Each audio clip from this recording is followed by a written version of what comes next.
देखिए, पहले तो जो भारत देश के लोग हैं जो दूसरे देशों में गए हैं, उनकी सबसे बड़ी गलती है। भारत के रह करके दूसरे देश में क्यों गए भैया? आप जो वहाँ विकास कर रहे हो भारत में विकास करते, आप जो वहाँ जाके फैक्ट्री कारोबार करते हो भारत में करते, तो कम से कम भारत के लोगों को रोज़गार मिलता। जो वहाँ सड़क बनवा रहे हो यहाँ सड़क बनवाते, तो सरकार का भी बोझ कुछ कम होता। लेकिन अपने देश का पैसा ले जा करके दूसरे देश का विकास कर रहे हैं, तो गलत है ना। जो बड़े बड़े उद्योगपति हैं, जो हमारे देश के जो पैसे को लूट रहे हैं, लूट के नहीं ले गए हैं, कहाँ से ले गए हैं? देख नहीं रहे? अभी भारतीय जनता पार्टी ने कई हजार करोड़ रुपया भगेड़ुओं को भगवा दिया ले लेके। नीरव मोदी कौन कौन है ना, बिल्कुल शामिल है। पैसा लेके जो भाग रहा, तो भगाने वाला कौन है? बॉर्डर सब सरकार के अधीन होता है। देश का बॉर्डर केंद्र सरकार के अधीन, प्रदेश का बॉर्डर राज्य सरकार के अधीन होता है।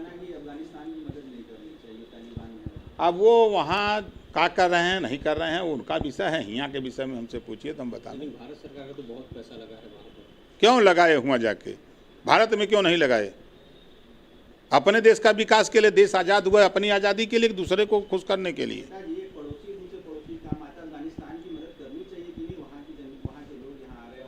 चीन तो भारत की जमीनियाँ कब्जा कर रहा है, कहाँ गया? पड़ोसी है तो। अरे देख, चीन हमारे देश में जमीन कब्जा कर रहा है, यही मदद है। पाकिस्तान से पंगा, भारत रोज प्रधानमंत्री जी पाकिस्तान भारत पाकिस्तान किस चिल्लाते रहते हैं, देखते हैं। एक दूसरे से मदद करनी चाहिए ना। अफगानिस्तान के लोग लगातार वीडियो डाल रहे हैं कि भारत सरकार हमारी मदद करे। वीडियो न डाल रहे हैं तो छोड़ के आ जाए, यही क्या दिक्कत है? जो भारतीय हैं वहाँ गए हैं लात खाने, तो यहीं चले आए। यहाँ नहीं कोई लात खाएगा, यहाँ आराम से रहें अमन चैन से। क्यों? भारत की धरती, भारत में पैदा हुए, अब भारत का पानी पिए, भारत का खा पी के ठीक ठाक हो गए, तो यहाँ से माल लेकर के चले गए हुआ। बहुत अच्छे नहीं है यहाँ इतना बढ़िया वातावरण है।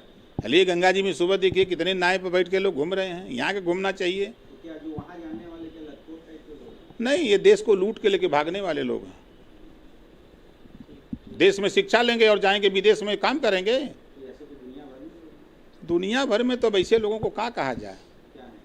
अब ये लोग देश को खोखला करने वाले लोग हैं। देश में शिक्षा ले रहे हैं तो देश में सरकार की जिम्मेदारी है ना, उनको यहीं काम दे, यहीं उनको करावे सरकार। तो दोनों मिले जुले हैं। इनको अपने मुल्क के चुनाव रह गए, उससे पहले मंत्रिमंडल का विस्तार हो रहा है, कहा जा रहा है कि सबको हक मिलेगा। देखिए, मैं बार बार कहता हूं, भारतीय जनता पार्टी सिर्फ वोट के जुगाड़ के लिए काम करती है। 4 साल तक लगातार, 4.5 साल तक संविदा कर्मचारी अपनी तनख्वाह बढ़ाने के लिए, महंगाई से निजात पाने के लिए तमाम तरह की चर्चा पर चर्चा सरकार के सामने लोग रखते रहे, लेकिन सरकार ने उस बात को नहीं सुना। और आज जब चुनाव आया है तो उन्होंने अनुपूरक बजट जो पेश किया है, शुद्ध रूप से चुनावी उनका बजट है, लोगों को लुभाने का बजट है। जिस तरह देश में लोकसभा में मंत्रिमंडल का विस्तार हुआ है, तो गुमराह करके वंचित समाज जो हिस्सेदारी नहीं पाया है, उसको गुमराह करके मंत्री बना के वो दिखा करके वोट लेने की कवायद, ठीक उसी तरह उत्तर प्रदेश में भी आप देखिएगा जो मंत्रिमंडल का विस्तार होगा, ऐसे चेहरे लाए जाएंगे कि उस जाति का वोट भारतीय जनता पार्टी को मिले। और उस समाज को, जो समाज भारतीय जनता पार्टी से उम्मीद लेकर के 2019 में, 2014 में, 2017 में गया था कि हमको आरक्षण मिलेगा, हमको शिक्षा मिलेगी, हमको रोजगार मिलेगा, हमको नौकरी मिलेगी, प्रदेश में अमन चैन होगा, ये सारी चीज़ों पर पानी फेर करके सिर्फ वोट की कवायद होगी। और वोट के अलावा वहाँ कुछ चर्चा नहीं होती है। वो कितना हो मंत्रिमंडल का विस्तार कर दें। प्रदेश की जनता, देश की जनता जागरूक हो चुकी है। जनता अब महंगाई से निजात चाहती है। वो जनता जान गई है कि भारतीय जनता पार्टी जब जब आती है तब तक महंगाई आसमान पे चली जाती है, अराजकता का माहौल होता है। थानों की स्थिति ये हो जाती है कि थाने पर जो रिश्वत है, घूसखोरी है, वो 10 गुना, 20 गुना, 25 गुना बढ़ जाता है। ठाकुर, आप ही के मोर्चे के खास जो पार्टी है AIMIM के सुप्रीमो ओवैसी जी ने तालिबान में कहीं ज़्यादा महिलाओं की बुरी हालत भारत में बताया है और ये सलाह भी दिया कि भारत को चिंता है तालिबान की महिलाओं की, जबकि भारत में खुद महिलाएं पीड़ित हैं, बलात्कार से पीड़ित हैं और दुराचार से पीड़ित हैं, बहुत बुरी हालत है। देखिए समर्थन करते हैं आप? देखिए तालिबान के नियम कानून को हम नहीं जानते। इस देश में रामायण पे सीरियल बन सकता है, महाभारत पे सीरियल बन सकता है, तमाम चीज़ों का सीरियल बन सकता है। भारत जैसे देश में संविधान पे एक सीरियल बनता, टीवी पे चलवाया जाता, लोग देखते तो अपने अधिकार के प्रति सचेत होते। लेकिन भारत में जब भारत का संविधान नहीं दिखाया जा सकता तो हम तालिबान के संविधान के विषय में क्या जानते हैं। मौजूदा हालत में जिस तरह से मुनव्वर राणा के ऊपर भी अभी मुकदमा हो गया, उन्होंने वाल्मीकि से तुलना की तालिबानियों की, क्या कहेंगे? अब वो उनका बयान है भैया, और वो जाने। मैं फिर कह रहा हूँ कि तालिबान के संबंध में उनके कानून संविधान को हम नहीं जानते। अभी जब हम अपने भारत के संविधान जो है उसको जनता तक पहुँचाने में हम फेल हैं, सरकार फेल है। एक धारावाहिक बनाते बाबा साहब डॉक्टर अम्बेडकर पर और टीवी पे चलवाते, सब लोग देखते कि बाबा साहब ने हमारे लिए क्या क्या कानून बना के दिया है, तो जागृत होते। लेकिन आपको क्या लगता है जो स्थिति है और जिस तरह से लोग खुल के इस समय भारत की तुलना तालिबानियों से कर रहे, हुकूमत चाहे योगी सरकार की हो चाहे भारत सरकार की हो, आपको क्या लगता है तालिबानियों से क्या ये कहीं ज़्यादा कम है कि सही है, क्या कहेंगे आप? नहीं, देखिए हम सभी लोगों को अपने देश के विषय में सोचना चाहिए। अपने देश में अमन चैन कैसे कायम हो, अपने देश में हम लोग कैसे सुरक्षित रहें, संविधान के दायरे में काम कैसे हो, हम लोगों को इस विषय पर सोचना चाहिए। तालिबान में क्या हो रहा है, पाकिस्तान में क्या हो रहा है, अमेरिका में क्या हो रहा है, उससे हम लोगों से क्या मतलब है। लेकिन फिर भी अगर तुलना करें भारत हम की तुल तुलना नहीं हम तो पाकिस्तान तुल से करें जो मौजूदा हालात हम है, आप हमेशा कहते हैं यहाँ लॉ एंड ऑर्डर नहीं है, यहाँ अत्याचार हो रहा है, गरीबों को सताया जा रहा है, कहीं ना कहीं इस तरह की चीज़ें जो हैं वो तालिबान भी कर रहा है अफगानिस्तान में, तो तुलनात्मक अगर भाई हम कभी गए नहीं, हम ना तो तालिबान गए, ना अमेरिका गए, ना पाकिस्तान गए, ना चीन गए, तो हम हुआ के विषय में क्या जानते हैं। हम भारत में हैं, हाँ हम महाराष्ट्र जाते हैं, दिल्ली जाते हैं, गुजरात जाते हैं, यूपी जाते हैं, बिहार जाते हैं, बंगाल जाते हैं, यहाँ के विषय में पूछिए तो हम बेहतर बता दें।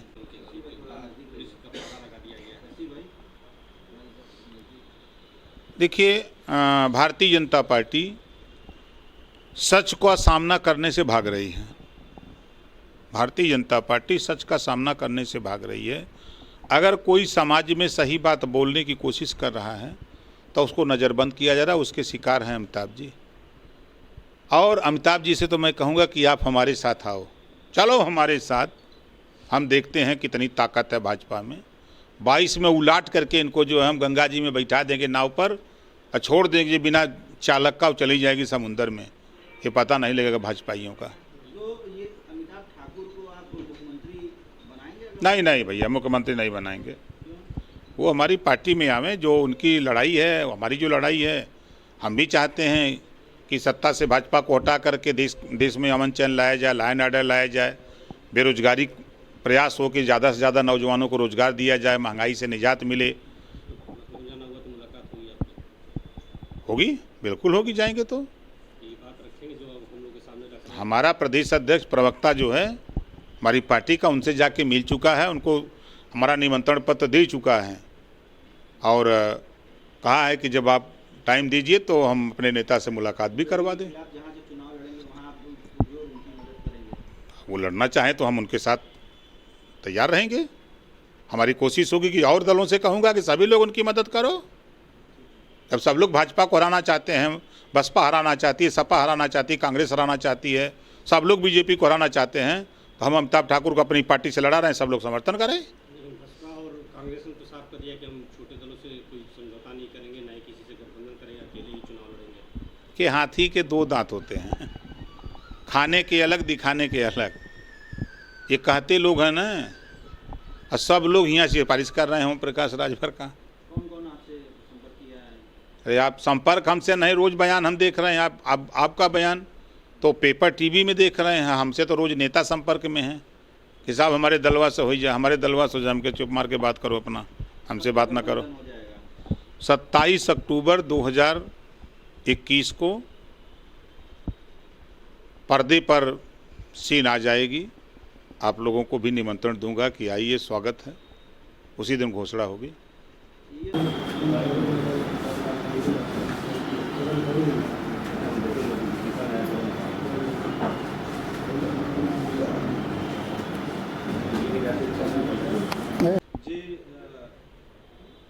मंत्री जी, आज किस वजह से आप वार्ता मुख्य रूप से हो रही है?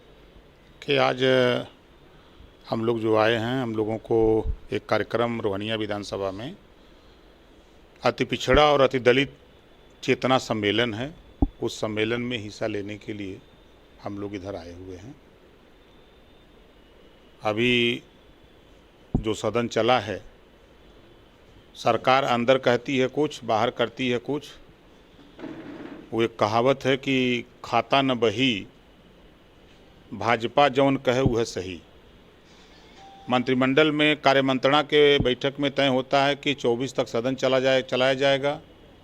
सत्ता पक्ष आरोप लगाता है कि विपक्ष चर्चा से भाग रहा है।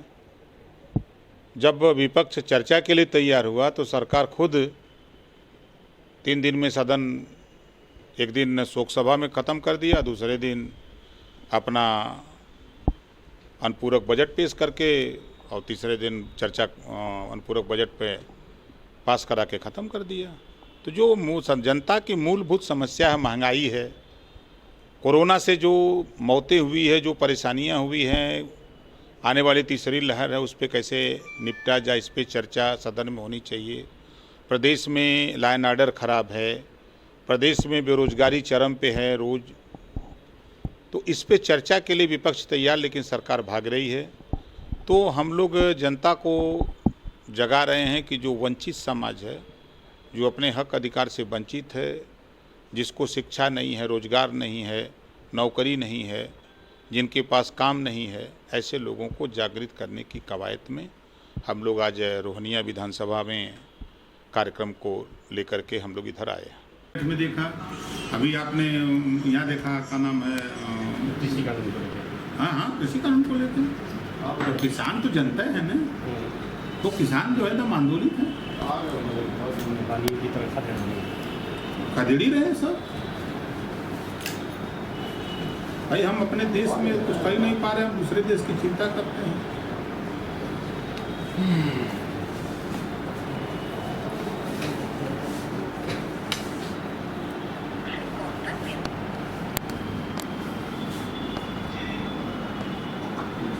हेलो,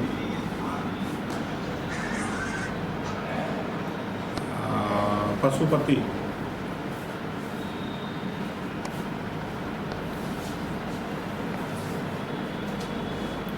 वो सेक्टर प्रभारी और विधानसभा अध्यक्ष से बात करके ही तब कुछ करिए।